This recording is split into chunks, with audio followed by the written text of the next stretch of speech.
ਵਾਹਿਗੁਰੂ ਜੀ ਕਾ ਖਾਲਸਾ, ਸ੍ਰੀ ਵਾਹਿਗੁਰੂ ਜੀ ਕੀ ਫਤਿਹ।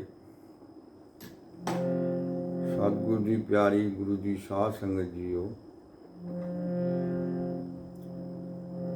ਜੋ ਅੱਜ ਦਾ ਮਹੀਨਾ ਚੜ੍ਹਿਆ ਹੈ, ਅਸਾੜ ਮਹੀਨਾ, ਇਸ ਵਿੱਚ ਆਪਾਂ ਇੱਕ ਛੋਟੀ ਜਿਹੀ ਭੂਮਿਕਾ ਬੰਨ ਰਹੇ ਹਾਂ।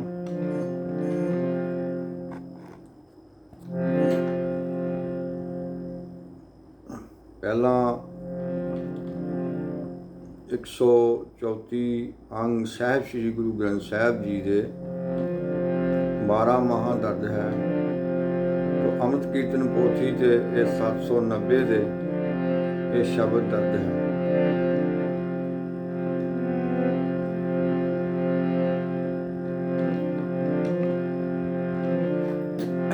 ਸਾਲ ਦਾ 5ਵਾਂ ਮਹੀਨਾ, ਇਹ 5ਵਾਂ ਸ਼ਬਦ ਹੈ। ਆਪਾਂ ਜੋ ਅਖੀਰ ਤੇ ਪੰਕਤੀ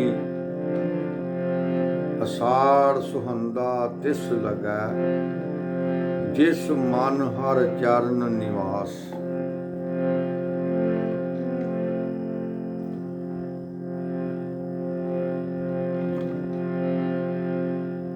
ਜੋ ਪਹਿਲੀ ਪੰਕਤੀ ਹੈ ਇਸ ਸ਼ਬਦ ਦੀ, ਅਸਾੜ ਤਪੰਦਾ ਤਿਸ ਲਗੈ, ਹਰ ਨਾਮ ਨਾ ਜਿਨਾ ਪਾਸ। ਸਤਿਗੁਰੂ ਜੀ ਪਿਆਰੀ ਸਾਧ ਸੰਗਤ ਜੀਓ, ਜੇ ਹਰੀ ਦਾ ਨਾਮ, ਹਰੀ ਦਾ ਗਿਆਨ ਮਨ ਵਿੱਚ ਨਾ ਵਸਿਆ ਹੋਵੇ ਤਾਂ ਸਿਆਲ ਦੇ ਠੰਡੇ ਮਹੀਨੇ ਵੀ ਗਰਮੀ ਲੱਗਦੇ ਨੇ। ਤੇ ਜਦੋਂ ਇਸ ਹਾਲਤ ਵਿੱਚ ਸਿਆਲ ਦੇ ਮਹੀਨੇ ਤਪਦੇ ਲੱਗਣ, ਸਿਆਲ ਦੇ ਮਹੀਨੇ ਵਿੱਚ ਮਨ ਗਰਮੀ ਖਾਵੇ, ਤਾਂ ਗਰਮੀਆਂ ਦੇ ਮਹੀਨੇ ਵਿੱਚ ਠੰਡ ਕਿਵੇਂ ਖਾਵੇਗਾ? ਸੋ ਇੱਕ ਨਾਮ ਹੀ ਪ੍ਰਭੂ ਜੀ ਦਾ ਹੈ, ਜੋ ਸਿਆਲ ਵਿੱਚ ਇਹ ਨਿੱਘ ਦਿੰਦਾ ਤੇ ਗਰਮੀਆਂ 'ਚ ਇਹ ਠੰਡ ਪਾਉਂਦਾ।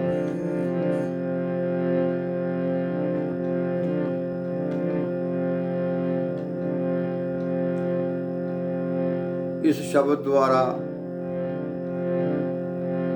ਇਹ ਸਾਨੂੰ ਗਿਆਨ ਬਖਸ਼ਦਾ ਹੈ, ਅਹਿਸਾਸ ਕਰਾਉਂਦਾ ਹੈ ਭਾਈ, ਕਿਤਨੀ ਵੀ ਗਰਮੀ ਹੋਵੇ, ਕਿਤਨੇ ਵੀ ਠੰਡ ਪਾਉਣ ਦਾ ਇੱਕੋ ਹੀ ਤਰੀਕਾ ਹੈ, ਉਹ ਹੈ ਹਰੀ ਦਾ ਨਾਮ ਮਨ ਵਿੱਚ ਵਸ ਜਾਵੇ। ਇਤਨਾ ਕਿ ਪ੍ਰਭੂ ਨੇਰ ਹਮ ਤੂੰ ਨੇਰੇ ਨਜ਼ਰ ਆਵੇ। ਬਾਕੀ ਇੱਕ ਗੱਲ ਪ੍ਰੈਕਟੀਕਲ 'ਚ ਦੇਖੀ ਹੈ, ਖਾਸ ਕਰਕੇ ਇਹ ਗ੍ਰਸਤੀਆਂ ਵਾਸਤੇ ਬਹੁਤ ਜ਼ਰੂਰੀ ਆ। ਜਦੋਂ ਅਸੀਂ ਰਾਤ ਨੂੰ ਲੇਟ ਸੌਂਦੇ ਹਾਂ, ਫਿਰ ਸਾਥੋਂ ਜਿਹੜਾ ਅੰਮ੍ਰਿਤ ਵੇਲਾ ਉਹ ਖੁੰਝ ਜਾਂਦਾ ਹੈ। ਇਹ ਗ੍ਰਸਤੀਆਂ ਨੂੰ ਸਭ ਤੋਂ ਔਖਾ ਕੰਮ ਹੈ। ਬਾਕੀਆਂ ਦਾ ਤੇ ਪਤਾ ਨਹੀਂ, ਪਰ ਗ੍ਰਸਤੀਆਂ ਵਾਸਤੇ ਇਹ ਬੜਾ ਜ਼ਰੂਰੀ ਹੈ। ਇਸ ਕਰਕੇ 100% ਕੋਸ਼ਿਸ਼ ਇਹੀ ਕੀਤੀ ਜਾਣੀ ਚਾਹੀਦੀ ਹੈ ਕਿ ਟਾਈਮ ਨਾਲ ਸੌਂ ਕੇ ਆਪਾਂ ਅੰਮ੍ਰਿਤ ਵੇਲਾ ਉੱਠ ਕੇ ਸੰਭਾਲ ਲਈਏ।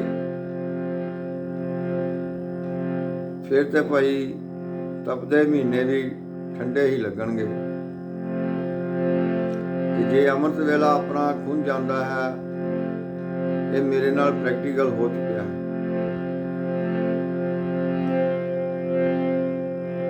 ਤਾਂ ਫਿਰ ਜਿਸ ਦਾ ਅੰਮ੍ਰਿਤ ਵੇਲਾ ਹਰੀ ਦੇ ਨਾਮ ਤੋਂ ਬਿਨਾਂ ਨਿਕਲ ਜਾਂਦਾ ਹੈ ਭਾਈ, ਫਿਰ ਬਹੁਤ ਮੁਸ਼ਕਿਲ ਹੈ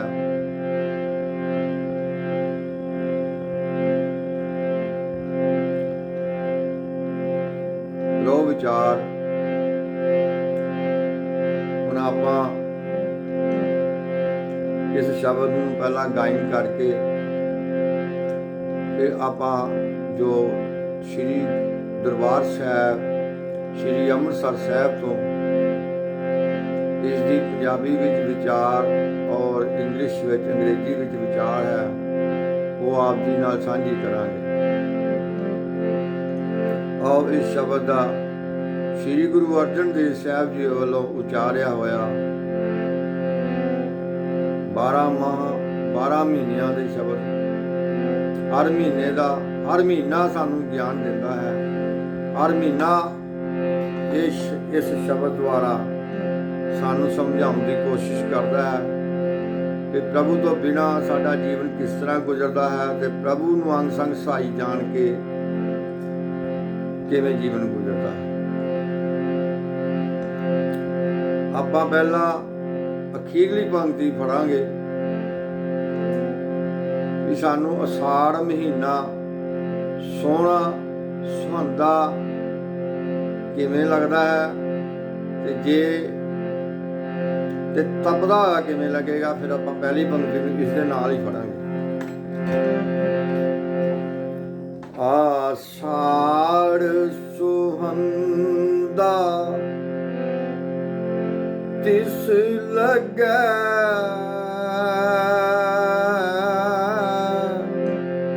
ਜਿਸ ਮਨ ਹਰ ਚਰਨ ਨਿਵਾਸ।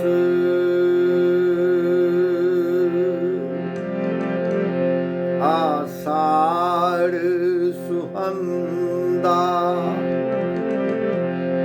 ਤਿਸ ਲੱਗੈ,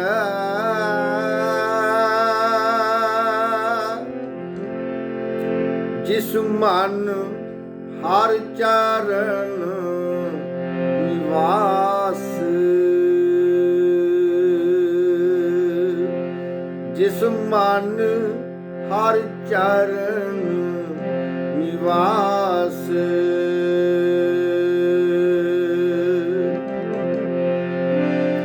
ਆਸਾੜ ਤਪੰਦਾ ਤਿਸ ਲੱਗੈ, ਹਰ ਨਾਹੋ ਨਾ ਜਿਨ ਪਾਸ। ਆਸਾੜ ਤਪੰਦਾ ਤਿਸ ਲੱਗੈ, ਹਰ ਨਾਹੋ ਨਾ ਜਿਨ ਪਾਸ। ਆਸਾੜ ਸੁਹੰਦਾ ਤਿਸ ਲੱਗੈ,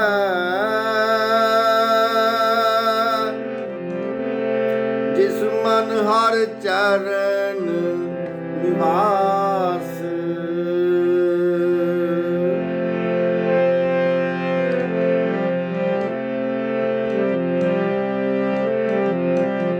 ਜਿਸ ਮਨ ਹਰ ਚਰਨ ਨਿਵਾਸ।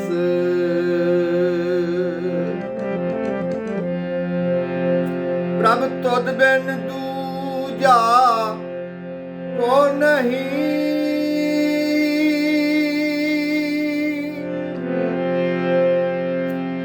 ਪ੍ਰਭ ਤੁਧ ਬਿਨ ਦੂਜਾ ਕੋ ਨਹੀਂ। ਨਾਨਕ ਕੀ ਅਰਦਾਸ,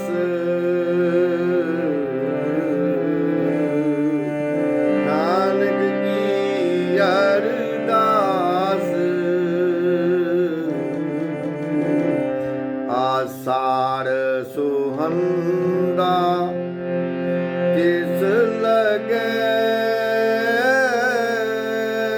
ਜਿਸ ਮਨ ਹਰ ਚਰਨ ਨਿਵਾਸ। ਜਿਸ ਮਨ ਹਰ ਚਰਨ ਨਿਵਾਸ।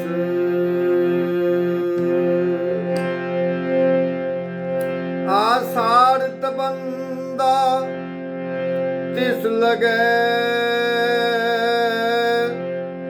ਹਰ ਨਾਹੋ ਨਾ ਜਿਨ। ਪਾਸ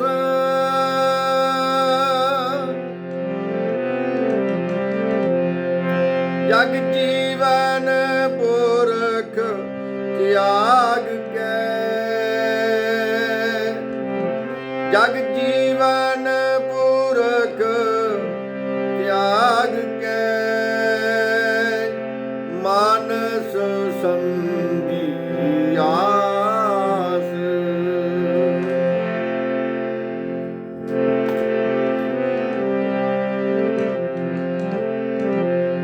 ਮਾਨਸ ਸੰਧਿਆਸ।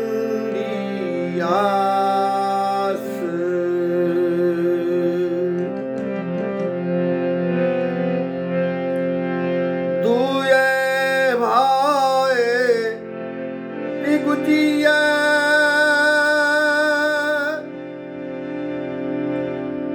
ਗਲ ਪਈ ਸੋ ਜਮ ਕੀ ਵਾਸ।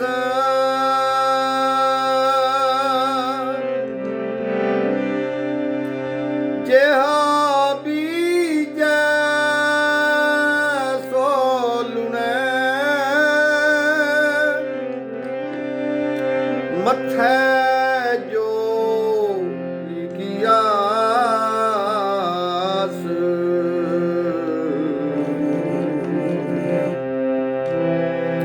ਆਸਾੜਤ ਬੰਦਾ ਤਿਸ ਲਗੈ ਹਰ ਨਾਉ ਨ ਜਿਨਾ ਪਾਸ।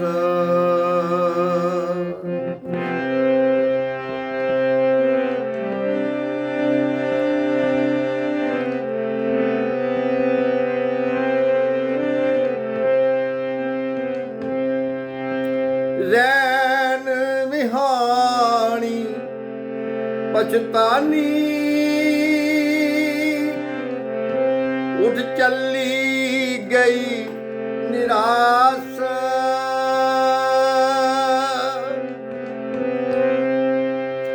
ਉੱਠ ਚੱਲੀ ਗਈ ਨਿਰਾਸ।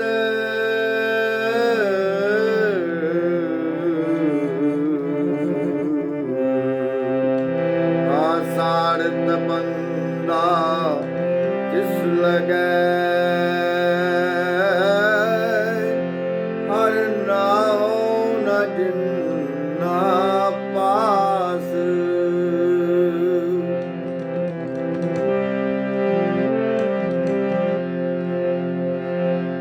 ਹੁਣ ਸੁਹਾਂਦਾ ਆਸਾੜ ਸੁਹਾਂਦਾ ਕਿਵੇਂ ਲੱਗਣਾ, ਇਸ ਪੰਕਤੀ ਤੋਂ ਸ਼ੁਰੂਆਤ ਹੋ ਰਹੀ।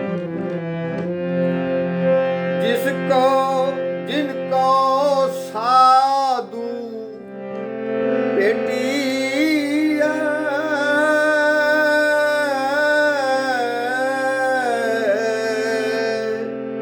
सो दरगाह हुई खलास। जिनको साधु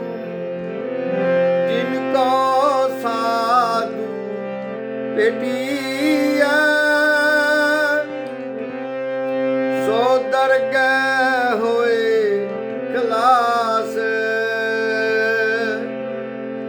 कर कृपा प्रभ अपनी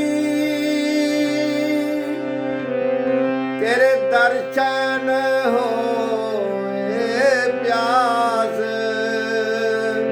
तेरे दर्शन होए प्यास। वाहेगुरु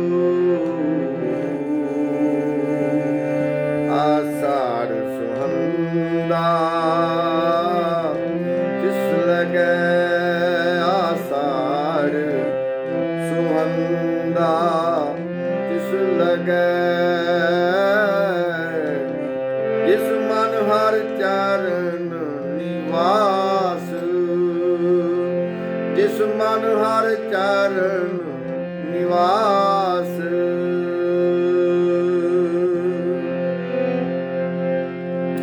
प्रभ तुद बिन दूजा को नहीं। नानक की अरदास।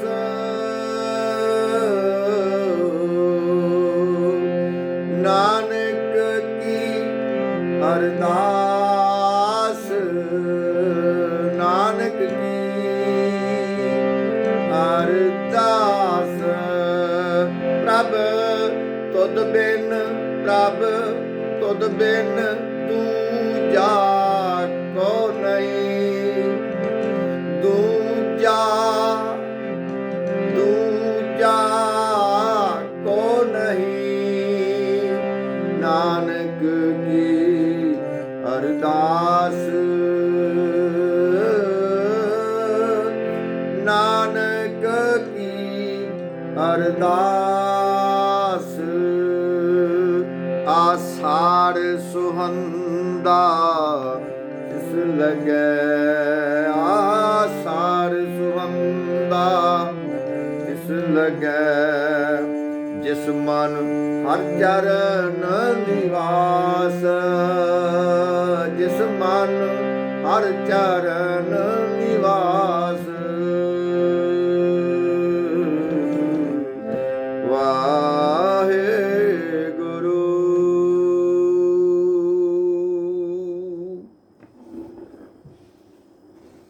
ਹੁਣ ਆਪਾਂ ਗੁਰਮੁਖੀ ਵਿੱਚ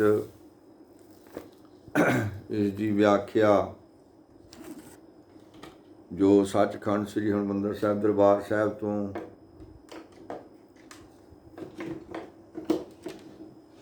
ਉਚਾਰਨ ਹੁੰਦੀ ਹੈ,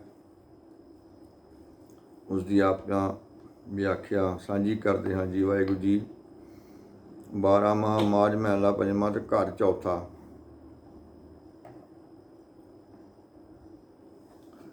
ਇੱਕ ਓਂਕਾਰ ਸਤਿਗੁਰ ਪ੍ਰਸਾਦ। ਭਾਈ ਪਿਆਰਿਓ, ਇਹ ਜੋ ਹਾੜ ਦਾ ਮਹੀਨਾ ਜਿਸ ਤਰ੍ਹਾਂ ਜੀਵ ਨੂੰ ਤਪਦਾ ਪ੍ਰਤੀਤ ਹੁੰਦਾ ਹੈ, ਉਹ ਬੰਦੇ ਹਾੜ ਦੇ ਮਹੀਨੇ ਵਾਂਗ ਵੀ ਤਪਦੇ ਤੇ ਕਲਪਦੇ ਰਹਿੰਦੇ ਨੇ, ਜਿਨ੍ਹਾਂ ਦੇ ਹਿਰਦੇ ਵਿੱਚ ਪ੍ਰਭੂ ਪਤੀ ਨਹੀਂ ਵਸਦਾ, ਜਿਹੜੇ ਜਗਤ ਦੇ ਸਹਾਰੇ ਪਰਮਾਤਮਾ ਦਾ ਆਸਰਾ ਛੱਡ ਕੇ ਜਗਤ ਦੇ ਸਹਾਰਾ ਲੈ ਕੇ ਤੇ ਆਸਾਂ ਬਣਾਈ ਰੱਖਦੇ ਨੇ, ਉਹਨਾਂ ਨੂੰ ਇਹ ਮਹੀਨਾ ਵੀ ਤਪਦਾ ਹੀ ਪ੍ਰਤੀਤ ਹੁੰਦਾ ਹੈ। ਪ੍ਰਭੂ ਤੋਂ ਬਿਨਾਂ ਕਿਸੇ ਹੋਰ ਦੇ ਆਸਰੇ ਰਿਹਾ ਖੁਆਰ ਹੀ ਹੋਣਾ ਪੈਂਦਾ ਹੈ। ਜੋ ਵੀ ਕੋਈ ਹੋਰ ਸਹਾਰਾ ਤੱਕਦਾ ਹੈ, ਉਸ ਦੇ ਗਲ ਵਿੱਚ ਜੰਮ ਦੀ ਫਾਹੀ ਪੈਂਦੀ ਹੈ। ਉਸ ਦਾ ਜੀਵਨ ਸਦਾ ਸਹਿਮ ਦੇ ਵਿੱਚ ਬਤੀਤ ਹੁੰਦਾ ਹੈ। ਕੁਦਰਤ ਦਾ ਨਿਯਮ ਹੈ। ਕੁਦਰਤ ਦਾ ਨਿਯਮ ਹੀ ਐਸਾ ਹੈ ਕਿ ਮਨੁੱਖ ਜਿਹਾ ਬੀਜ ਬੀਜਦਾ ਹੈ, ਕੀਤੇ ਕਰਮਾਂ ਅਨੁਸਾਰ ਜਿਹੜੇ ਲੇਖ ਉਸ ਦੇ ਮੱਥੇ ਉੱਤੇ ਫਿਰ ਉਹ ਲਿਖਿਆ ਜਾਂਦਾ ਹੈ। ਜੋ ਮਨੁੱਖ ਬੀਜ ਬੀਜਦਾ ਹੈ, ਕੁਦਰਤ ਦੇ ਨਿਯਮ ਅਨੁਸਾਰ ਫਿਰ ਉਸ ਦੇ ਲੇਖ ਮੱਥੇ ਉੱਤੇ ਲਿਖੇ ਜਾਂਦੇ ਨੇ। ਫਿਰ ਉਹੋ ਜਿਹਾ ਹੀ ਉਹ ਫਲ ਪ੍ਰਾਪਤ ਕਰਦਾ ਹੈ। ਜਗ ਜੀਵਨ ਪੁਰਖ ਭਾਵ ਅਕਾਲ ਪੁਰਖ, ਕਰਤਾ ਪੁਰਖ, ਸਾਰੀ ਸ੍ਰਿਸ਼ਟੀ ਸਾਜਨਹਾਰ ਵਾਹਿਗੁਰੂ ਜੀ, ਇਸ ਨੂੰ ਵਿਸਾਰਨ ਵਾਲੀ ਜੀਵ ਇਸਤਰੀ ਸਾਰੀ ਜ਼ਿੰਦਗੀ ਫਿਰ ਪਛਤਾਵਿਆਂ ਦੇ ਵਿੱਚ ਗੁਜ਼ਰਦੀ ਆ। ਉਹ ਫਿਰ ਜਗਤ ਤੋਂ ਟੁੱਟੇ ਹੋਏ ਦਿਲ ਨਾਲ ਹੀ ਫਿਰ ਤੁਰ ਪੈਂਦੀ ਹੈ। ਭਾਵ ਜਦੋਂ ਸਰੀਰਕ ਨੂੰ ਛੱਡ ਕੇ ਅੰਡ ਇਸ ਤੋਂ ਧਰਤੀ ਤੋਂ ਵਿਦਾ ਹੁੰਦੀ ਆ, ਟੁੱਟੇ ਹੋਏ ਦਿਲ ਨਾਲ। ਜਿਨ੍ਹਾਂ ਬੰਦਿਆਂ ਨੂੰ ਗੁਰੂ ਮਿਲ ਪੈਂਦਾ ਹੈ, ਇੱਥੇ ਸਾਧੂ ਦਾ ਜੋ ਅਰਥ ਲਿਆ ਹੈ ਉਹ ਗੁਰੂ ਸਾਹਿਬ ਤੋਂ ਲਿਆ ਹੈ। ਗੁਰੂ ਜੀ ਦੀ ਸੰਗਤ, ਸਾਧੂ ਦੀ ਸੰਗਤ। ਭਾਈ ਸ੍ਰੀ ਗੁਰੂ ਗ੍ਰੰਥ ਸਾਹਿਬ ਜੀ ਕੋਈ ਸਾਧੂਆਂ ਦਾ ਘਾਟਾ ਨਹੀਂ। 35 ਸਾਧ ਸੰਗਤ, ਸਾਧ ਜਨ, ਗੁਰੂ ਜਨ ਬੈਠੇ ਹਾਂ।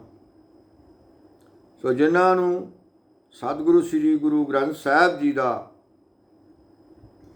ਆਸਰਾ ਮਿਲਿਆ ਹੈ, ਗੁਰੂ ਮਿਲ ਪਿਆ ਹੈ, ਉਹ ਪਰਮਾਤਮਾ ਦੀ ਹਜ਼ੂਰੀ ਵਿੱਚ ਫਿਰ ਸੁਰਖਰੂ ਹੋ ਜਾਂਦੇ ਹਨ, ਆਦਰ ਮਾਣ ਪਾਉਂਦੇ ਹਨ। ਇਸ ਤਰ੍ਹਾਂ ਸਾਨੂੰ ਸਮਝਾਇਆ ਜਾਂਦਾ ਹੈ, ਇਹ ਇਨਸਾਨ, ਇਹ ਨਾਨਕ,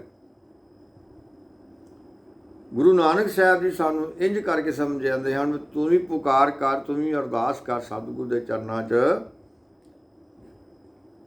ਹੇ ਪ੍ਰਭੂ ਮੈਂ ਨਾਨਕ ਦੀ ਤੇਰੇ ਅੱਗੇ ਬੇਨਤੀ ਹੈ, ਆਪਣੀ ਮਿਹਰ ਕਰ, ਮੇਰੇ ਮਨ ਵਿੱਚ ਤੇਰੇ ਦਰਸ਼ਨ ਦੀ ਤਾਂਘ ਬਣੇ ਔਰ ਬਣੀ ਰਹੇ, ਕਿਉਂਕਿ ਹੇ ਪ੍ਰਭੂ ਤੇਥੋਂ ਬਿਨਾਂ ਮੇਰਾ ਕੋਈ ਹੋਰ ਆਸਰਾ, ਕੋਈ ਪਰਨਾ ਨਹੀਂ ਹੈ। ਜਿਸ ਮਨੁੱਖ ਦੇ ਮਨ ਵਿੱਚ ਪ੍ਰਭੂ ਦੇ ਚਰਨਾਂ ਦਾ ਨਿਵਾਸ ਬਣਿਆ ਰਹੇ, ਜਿਸ ਮਨੁੱਖ ਦੇ ਮਨ ਵਿੱਚ, ਜਿਸ ਇਸ ਇਸਤਰੀ ਦੇ ਜੀਵ ਇਸਤਰੀ ਦੇ ਮਨ ਵਿੱਚ ਪ੍ਰਭੂ ਜੀ ਦੇ ਚਰਨਾਂ ਦਾ ਨਿਵਾਸ ਬਣਿਆ ਰਹੇ। ਪ੍ਰਭੂ ਜੀ ਦੇ ਚਰਨ, ਇੱਥੇ ਸ਼ਬਦ ਗੁਰਬਾਣੀ ਵੱਲ ਇਸ਼ਾਰਾ ਹੈ, ਜੋ ਵੀ ਇੱਕ ਇੱਕ ਸ਼ਬਦ ਦਰਜ ਹੈ ਉਹ ਇੱਕ ਇੱਕ ਚਰਨ ਹੈ। ਸੋ ਕਿਤਨੇ ਸ਼ਬਦ ਹਨ ਤੇ ਸਤਿਗੁਰ ਦੇ ਸਾਰੇ ਚਰਨ ਹਨ। ਇਹਨਾਂ ਚਰਨਾਂ ਦਾ ਨਿਵਾਸ ਇਸ ਹਿਰਦੇ ਵਿੱਚ ਬਣਿਆ ਰਹੇ, ਮਨ ਬੁੱਧੀ ਵਿੱਚ ਬਣਿਆ ਰਹੇ, ਫਿਰ ਉਸ ਨੂੰ ਇਹ ਤਪਦਾ ਹੋਇਆ ਹਾੜ ਵੀ ਸੁਹਾਵਣਾ ਜਾਪੇਗਾ, ਫਿਰ ਉਸ ਨੂੰ ਦੁਨੀਆ ਦੇ ਦੁੱਖ ਕਲੇਸ਼ ਵੀ ਦੁਖੀ ਨਹੀਂ ਕਰ ਸਕਣਗੇ। ਇਹ ਵਿਚਾਰ ਇਸ ਹਾੜ ਮਹੀਨੇ ਦੀ ਆਪ ਜੀ ਤੱਕ ਸਰਵਣ ਹੋਈ। ਹੁਣ ਉਹਨਾਂ ਵੀਰਾਂ ਵਾਸਤੇ ਜੋ ਬਾਹਰ ਰਹਿੰਦੇ ਹਨ, ਜੋ ਹਿੰਦੀ ਪੰਜਾਬੀ ਘੱਟ ਜਾਣਦੇ ਹਨ ਜਾਂ ਜਾਣਦੇ ਨਹੀਂ ਹਨ, ਉਹਨਾਂ ਦੀ ਜੋ ਕਮੈਂਟ ਵਿੱਚ ਬਾਰ-ਬਾਰ ਆਉਂਦਾ ਵੀ ਸਾਨੂੰ ਥੋੜ੍ਹਾ ਇੰਗਲਿਸ਼ ਵਿੱਚ ਵਿਚਾਰ ਦੱਸੀ ਜਾਏ, ਤੋ ਇਸ ਕਰਕੇ ਉਹਨਾਂ ਵੀਰਾਂ ਵਾਸਤੇ ਇਹ ਅੰਗਰੇਜ਼ੀ ਅਨੁਵਾਦ ਸ੍ਰੀ ਦਰਬਾਰ ਸਾਹਿਬ ਜੀ ਤੋਂ ਆਉਂਦਾ ਹੈ ਜੀ। ਆਪ ਜੀ ਨੂੰ ਇਸ ਨੂੰ ਪੜ੍ਹ ਕੇ ਸਰਵਣ ਕਰਵਾ ਰਹੇ ਹਾਂ ਜੀ। 12 ਮਾਹ the 12th month,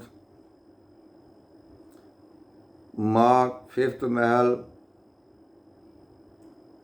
4th house, one universal creator God by the grace of the true Guru. The month of Ashad seems burning hot to those who are not close to their husband Lord. They have forsaken God, the primal being, the life of the world, and they have come to lay open merry mortals in the love of duality. The soul bride is ruined. Around her neck she wear the noose of death. As you plant, so shall you harvest. Your destiny is recorded on your forehead. The life night passes away, and in the end, one comes to regret and repent, and then depart with no hope at all. Those who meet with the holy saints are liberated in the court of the Lord. Show your mercy to me, O God. I am thirsty for blessed vision of your darshan. Without you, God, there is no other at all. This is Nanak humble prayer. The month of Ashad is pleasant when the feet of the Lord abide in the mind.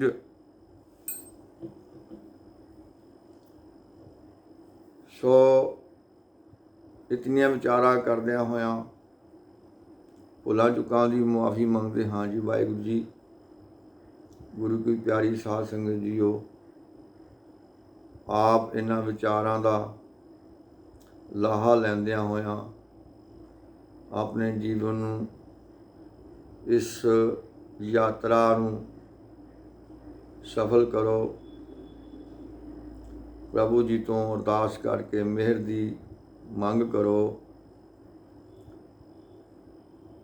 ਸਾਰੀ ਸ੍ਰਿਸ਼ਟੀ ਵਾਸਤੇ ਮਿਹਰ ਕਰੋ, ਸਾਰੀ ਸ੍ਰਿਸ਼ਟੀ ਨੂੰ ਠੰਡ ਪਾਓ। ਇਹ ਵਾਹਿਗੁਰੂ ਅਕਾਲ ਪੁਰਖ ਵਾਹਿਗੁਰੂ ਆਪਣੀ ਕੌਮ ਦੀ ਜ਼ਿੰਦਗੀਆਂ ਨੂੰ ਆਪ ਸੰਭਾਲੋ, ਬੰਦੀ ਸਿੰਘਾਂ ਦੀ ਰਿਹਾਈ ਕਰਵਾਓ, ਔਰ ਜਿਹੜੇ ਬਿਨਾਂ ਕਿਸੇ ਗੱਲ ਤੋਂ ਕੌਮ ਦੇ ਵੀਰ, ਬਿਨਾਂ ਕਿਸੇ ਗਲਤੀ ਤੋਂ, ਬਿਨਾਂ ਕਿਸੇ ਵੀ ਗੱਲ ਤੋਂ ਜੇਲ੍ਹਾਂ 'ਚ ਬੰਦ ਹਨ, ਵਾਹਿਗੁਰੂ ਜੀ ਮਿਹਰ ਕਰੋ, ਉਹਨਾਂ ਨੂੰ ਸਭ ਦੀ ਰਿਹਾਈ ਕਰਵਾਓ ਔਰ ਸੰਸਾਰ 'ਚ ਸੁੱਖ ਵਰਤੇ। ਜੋ ਜੰਗਾਂ ਲੱਗੀਆਂ ਹਨ ਸੋ ਸਾਰੀਆਂ ਬੰਦ ਹੋ ਜਾਣ, ਖਤਮ ਹੋ ਜਾਣ ਔਰ ਅਮਨ ਸ਼ਾਂਤੀ ਸਾਰੇ ਸੰਸਾਰ ਵਿੱਚ ਆਏ। ਉਸ ਵੇ ਬੇਨਤੀਆਂ ਜੋਦੜੀਆਂ ਆਪ ਦੇ ਚਰਨਾਂ 'ਚ ਕਰਦੇ ਹਾਂ।